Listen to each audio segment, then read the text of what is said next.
Hello, students. Welcome to part 8 of Current Affairs series.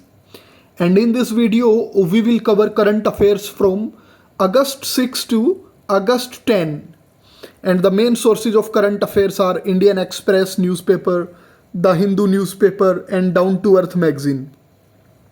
And these are the main topics that we are going to cover in today's video. Okay, so let's begin with the first topic. This article was present on Down to Earth magazine and it is related to rhinoceros. Okay so इस article में जो भी fact थे वो मैंने यहाँ लिखे हैं. ये जो राइनोसोर्स की 5 स्पीसीज है ना, इनका IUCN स्टेटस जानना बहुत इंपॉर्टेंट है हमारे लिए from prelims point of view.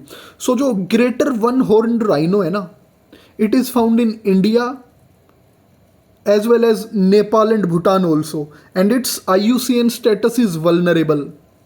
Second is black rhino. Now this black rhino is found in Africa और इसका जो IUCN status है that is critically endangered. And white rhino जो है ना, white rhino, it is also found in Africa and its IUCN status is near threatened. Okay, and Java rhino, it is also listed as critically endangered in IUCN's red list, and Sumatran rhino is also listed as critically endangered. So ये जो 5 species देखी है rhino की हमने, इसमें से जो 3 है ना, तो वो तो क्रिटिकली एंडेंजर्ड ही हैं. Black Java and Sumatra, black और वाइट अफ्रीका में है, वाइट इज़ नियर थ्रेटन्ड, और जो ग्रेट वन हॉर्न राइनो है या इंडियन राइनो भी बोलते हैं, इट इज़ वल्नरेबल. ओके, सो इसको याद रखना हमारे लिए बहुत ही इंपॉर्टेंट है.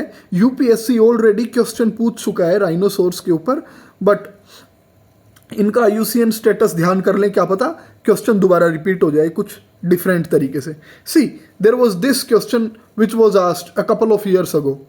Consider the following statements. Asiatic lion is naturally found in India only. Double humped camel is naturally found in India only. One-horned rhinoceros is naturally found in India only. See, as I have mentioned here, that greater one-horned rhino is also found in Nepal and Bhutan. So third statement becomes wrong, and when third is wrong, C and D got options get eliminated. Now everyone knows that Asiatic lion जो हैं वो गिर national park Gujarat में मिलते हैं, and they are found in India only naturally. So first is correct.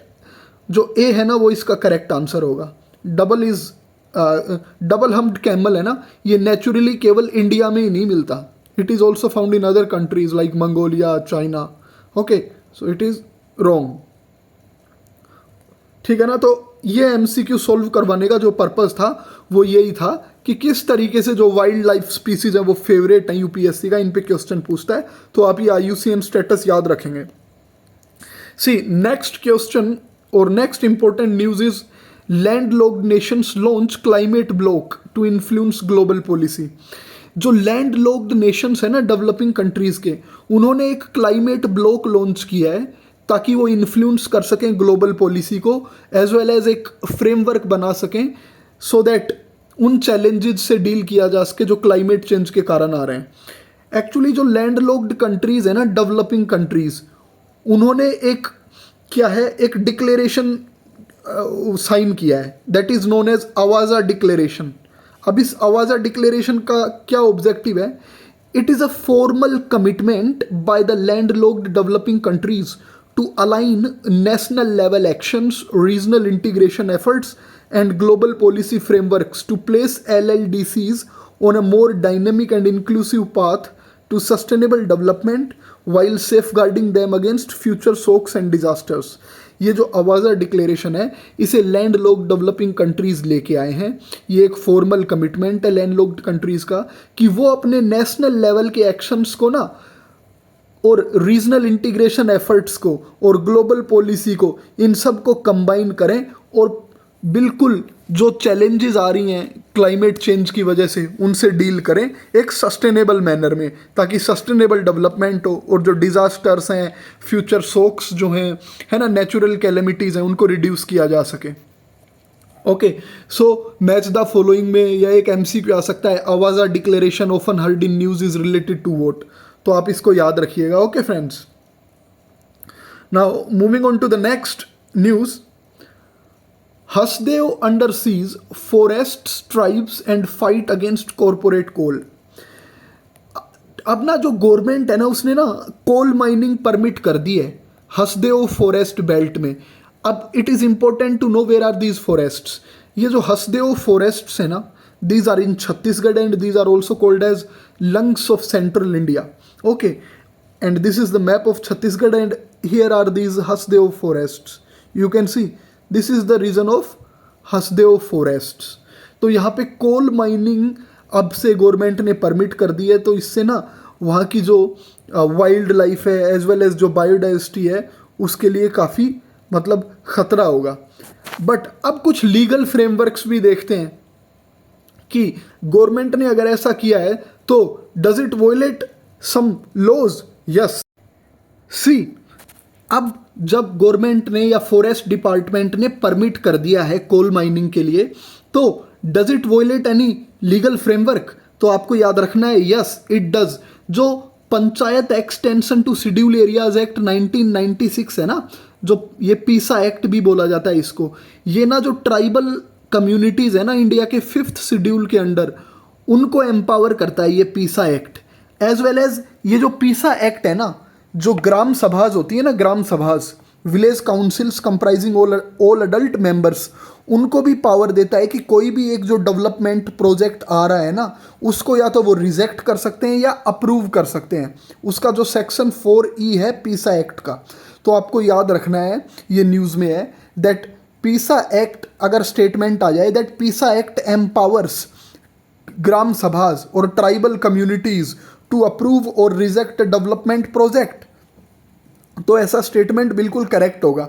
या वो लिख देंगे PESA act is under 6th schedule of Indian constitution. No, PESA act किसका एक कॉर्नर स्टोन है ट्राइबल एम्पावरमेंट का, और उन ट्राइबल एरियाज का है जो 5th शेड्यूल एरियाज हैं। ओके, वो 6th शेड्यूल लिख सकता है आपको कंफ्यूज करने के लिए, तो आपको ये याद रखनी है एक बात तो। एंड नेक्स्ट जो पीसा एक्ट के अंदर जो बात है ना, वो सेम ऑब्जेक्टिव रीइंफोर्स किया गया था गवर्नमेंट द्वारा इन फॉरेस्ट राइट एक्ट ऑफ 2006। ये वाला जो एक्ट था, ये एक्ट क्या करता है, it recognises community forest resources rights, empowering tribal communities to sustainably manage forests and protect them from destructive projects. ये जो फॉरेस्ट राइट एक्ट 2006 है, ये भी जो ट्राइबल कम्युनिटीज़ के जो राइट्स हैं ना फॉरेस्ट्स के ऊपर, उनके रिसोर्सेज के ऊपर, उन सबको क्या करता है, मेंटेन करता है, उनको रिकॉग्नाइज करता है। तो आप याद रखेंगे ये दोनों के ऑब्जेक्टिव जो हैं वो सेम से ही हैं, ठीक है ना। एज वेल एज हमने ये भी देख लिया कि जो ये हसदेव फॉरेस्ट हैं ये छत्तीसगढ़ में, इनकी लोकेशन भी देख ली हमने यहाँ पे। ओके, सो मोर इम्पोर्टेंट था इन लीगल फ्रेमवर्क्स को आप याद रखें कौन से शेड्यूल के अंदर है। स्टूडेंट्स, एक ये जो ग्राफ था it was available in Indian Express newspaper. Pesticides, we all know that pesticides क्या होते हैं, जिन्हें हम अपनी क्रॉप्स में यूज़ करते हैं, बिल्कुल सिंपल टर्म्स में कहें कीटनाशक जिनको बोला जाता है ना। तो पेस्टिसाइड्स की जो कैटेगरी हैं, इंसेक्टिसाइड्स जो कीटाणु कीड़ों को मारते हैं, फंजीसाइड्स जो हार्मफुल फंगीज होती हैं प्लांट्स के लिए उनको मारते हैं, हर्बिसाइड्स जो अनवांटेड प्लांट्स होते हैं उनको किल करते हैं। तो इनका ये मार्केट साइज दिया हुआ है। तो अगर आपको स्टेटमेंट आ जाए कि जितने भी पेस्टिसाइड्स हैं उनमें से सबसे बड़ा मार्केट साइज इंडिया के अंदर फंजीसाइड्स का है, तो वो क्या होगा, that would be A wrong statement, वो गलत होगा। तो आपको ये क्रोनोलॉजिकली याद कर लेना है कि जितने भी पेस्टिसाइड्स मार्केट है ना उसमें से सबसे बड़ा मार्केट इंसेक्टिसाइड्स का है, फिर हर्बिसाइड्स का है, and on the third fungicides का है। ओके, तो आपको बस ये इतना सा छोटा सा फैक्ट ध्यान रख लेना है। यूपीएससी एग्रीकल्चर सेक्टर से रिलेटेड या है ना क्रॉप्स से रिलेटेड कुछ भी डायनामिक सा फैक्ट पूछ ही लेता है। तो आप याद रखेंगे कि इंडिया के अंदर जो पेस्टिसाइड मार्केट है वो इंसेक्टिसाइड जो कैटेगरी है पेस्टिसाइड्स के अंदर उसका सबसे बड़ा है और सबसे कम फंजीसाइड्स का है। Now moving on to the next news, there was this article in the Hindu newspaper, what is the potential of biochar. ये देखिए ये बायोचार है, ठीक है ना। तो अब देखते हैं इसके यूजेस क्या हैं, ओके, एज वेल एज इसकी और भी कैरेक्टरिस्टिक्स देखते हैं। बायोचार जो है ना सिंपल टर्म्स में कहें तो ये चारकोल होता है, it is a type of charcoal which is rich in carbon. अब आप ये फैक्ट याद रखेंगे, अगर स्टेटमेंट में आ जाए biochar is poor in carbon तो वो गलत होगा। तो आप ये याद रखिए बायोचार इज एक चारकोल है that is rich in carbon, और ये प्रोड्यूस किससे होता है, एग्रीकल्चरल रेजिड्यू से as well as organic municipal solid waste. हमारे खेतों में फसल निकालने के बाद जो भी बच जाता है ना, उससे भी प्रोड्यूस होता है, हम उसको जला देंगे ना तो बायोचार निकलता है। एज वेल एज जो ऑर्गेनिक वेस्ट होता है उसमें भी होता है। ऑर्गेनिक वेस्ट मीन्स हमने और आपने खाना खाया एंड उसको डस्टबिन में फेंक दिया या कहीं, तो वो ऑर्गेनिक वेस्ट है, यानी जिस जो हमने छोड़ दिया है ना किसी कहीं कहीं जगह फेंक दिया, तो दैट इज़ ऑर्गेनिक वेस्ट। तो इन सब चीज़ों से बायोचार बनता है। अब बायोचार के जो यूजेस हैं, इतना यूजफुल क्यों है ये, क्योंकि ये क्लाइमेट चेंज आज एक हार्श रियलिटी है। इसकी वजह से बहुत ज़्यादा चैलेंजेस फेस करने पड़ रहे हैं policy makers as well as nations को। तो बायोचार ना कार्बन को भी कैप्चर कर लेता है, इट सिक्वेस्टर्स कार्बन, और ये कार्बन को ना मिट्टी के अंदर 100 से 1000 साल तक कैप्चर करके रख सकता है। हाउ, बिकॉज ये इसके अंदर ये बहुत ही स्ट्रॉन्ग होता है और बहुत ही स्टेबल होता है। तो एक तो ये क्लाइमेट चेंज के अंदर काम आता है, क्लाइमेट चेंज को टैकल करने में कार्बन सिक्वेस्टर कर लेता है। आप ये याद रखेंगे, मेंस के लिए भी फैक्ट है, प्री के लिए भी फैक्ट है। नाउ सिन गैस और सिंथेसिस गैस और जो बायो ऑयल है ना, these are by products of biochar. इसी बायोचार से syn gas as well as bio oil भी बनता है, और इन दोनों से क्या होगा, इससे आप इलेक्ट्रिसिटी भी जनरेट कर सकते हो। ठीक है ना, तो देखिए कितना इंपॉर्टेंट है, आप देख लीजिए इसके पोटेंशियल को, आपको ये याद रखना है। नेक्स्ट इज बायोचार का और क्या क्या इंपॉर्टेंस है, it improves water retention capacity of soil. जो हमारी सोयल होती है ना, वो कितना वाटर रिटेन कर सकती है।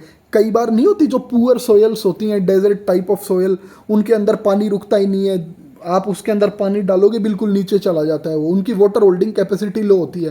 तो अगर आप पुअर सोयल्स में बायोचार अप्लाई कर देते हैं ना, तो उनकी ये वाटर रिटेंशन कैपेसिटी बढ़ाता है। As well as biochar also enhance soil organic carbon. Simple terms में कहूँ तो जो डिग्रेडेड सोयल्स है ना, उनको ये न्यूट्रिएंट्स में रिच कर देता है। बस ये बायोचार का यूज़ है। तो ये सारे फैक्ट्स ना आपको याद होने चाहिए for your mains perspective. GS3 में अगर क्वेश्चन आ जाए या GS1 में आ जाए ज्योग्राफी से लिंक करके, एज वेल एज इसकी सारी क्वालिटीज़ याद होनी चाहिए प्रीलिम्स पॉइंट ऑफ व्यू से भी। ये देखिए बायोचार के और यूजेस, जो इंडस्ट्रीज से हार्मफुल गैसेस एमिट होती हैं ना, उनको भी ये एब्जॉर्ब कर सकता है, CO2 को भी ये modified biochar. As well as अगर बायोचार को हम बिल्डिंग मटेरियल जो होता है आपका कंक्रीट होता है, हमारी जो घर बनते हैं, बड़ी बड़ी बिल्डिंगें बनती हैं, अगर बायोचार को उसके साथ मिक्स कर दिया जाए ना, then buildings can also act as carbon sink, वो कार्बन को एब्जॉर्ब कर लेंगे। देखिए कितना अच्छा ऑल्टरनेटिव है एक क्लाइमेट चेंज से डील करने के लिए। As well as biochar is used for treating waste water. What is waste water? Water that is unfit to be consumed, एक ऐसा पानी जिसे आप कंज्यूम नहीं कर सकते। वेस्ट वाटर वही तो वाटर हो गया विच इज कॉन्टेमिनेटेड। तो आप बायोचार से क्या कर सकते हैं, वेस्ट वाटर को भी ट्रीट कर सकते हैं, क्योंकि बायोचार के अंदर ऐसी स्ट्रॉन्ग क्वालिटीज़ होती हैं, इसकी ऐसी प्रॉपर्टीज़ होती हैं जो वाटर के अंदर, वेस्ट वाटर के अंदर कॉन्टेमिनेंट्स होते हैं ना, हार्मफुल पोल्यूटेंट्स, उनको एब्जॉर्ब कर लेता है ये। ओके, तो ये सारे फैक्ट याद रखेंगे आप, ठीक है ना, बहुत ही इंपॉर्टेंट न्यूज़ थी ये। Now next is down to earth के ऊपर यूनाइटेड स्टेट्स की जो कोलोराडो रिवर है उसके ऊपर ये आर्टिकल था, because Colorado river is drying up, हाल ही में ये सूख रही है ये रिवर। तो आप ये याद रखेंगे इसके बारे में, ये कोलोराडो रिवर है, एज वेल एज जो आप साइड में फिजिकल फीचर्स देख रहे हैं ये भी याद रखेंगे, ग्रैंड कैनियन जिनको बोलते हैं, ठीक है ना, ये कोलोराडो रिवर ने इनका निर्माण किया। तो कोलोराडो रिवर को लेके फैक्ट्स देखते हैं। ये यहाँ पे इसकी लेंथ है 2330, नॉट दैट मच इंपॉर्टेंट ये न्यूमेरिकल डाटा, बट अगर याद रहे तो कर लीजिएगा। Now it is very important, अगर स्टेटमेंट में आ जाए that Colorado river origins from Rocky mountains, तो वो करेक्ट होगा। और यूपीएससी आपके साथ ट्रिक कर सकती है कि Colorado river originates from Appalachian mountains of USA, तो वो उस केस में गलत स्टेटमेंट होगा। तो आपको याद रखना है कोलोराडो रिवर कहाँ से ओरिजिनेट होती है। नाउ कोलोराडो रिवर एम्प्टी कहाँ पे होती है, गल्फ ऑफ कैलिफोर्निया में, मैक्सिको में जाके यूएसए से ओरिजिनेट होती है। और जो गल्फ ऑफ कैलिफोर्निया है ना, जहाँ पे मोजावे डेजर्ट भी है, जो पैसिफिक ओशियन की कोस्ट है, ये कैलिफोर्निया बिल्कुल यूएसए के ना साउथ वेस्ट में है बिल्कुल। आप यूएसए का मैप देखोगे वहाँ पे ये गल्फ ऑफ कैलिफोर्निया है। ओके, तो आप इसको याद रखेंगे कि ये कहाँ पे ख़त्म होती है ये रिवर, गल्फ ऑफ कैलिफोर्निया में। और ये यूनाइटेड स्टेट्स के प्रोविंसेस हैं जहाँ जिनसे ये रिवर जिनके थ्रू फ्लो करती है, इन राज्यों से होके गुजरती है, ये भी आप याद रखेंगे। और अब जो इम्पोर्टेंट चीज़ आपको याद रखनी है, दैट इज़ ग्रैंड कैनियन। ये आप इमेज देख रहे हो, ये जो बने हुए हैं ये कैनियंस, तो ये जो ग्रैंड कैनियंस हैं ये भी इसी रिवर ने इनको बनाया है, ठीक है ना। Carved out the grand canyon, Colorado river ने इनको बनाया है। और ये बहुत ही फेमस नेचुरल लैंडमार्क्स हैं दुनिया में। और एक और इम्पोर्टेंट फैक्ट याद रखना है कोलोराडो रिवर से, that is Hoover dam. United states का लार्जेस्ट डैम है ये, मतलब one of the largest dam है। और ये इसी रिवर के ऊपर है, कोलोराडो रिवर के ऊपर। और लेक मीड का निर्माण भी हूवर डैम ही करता है, largest reservoir in the country.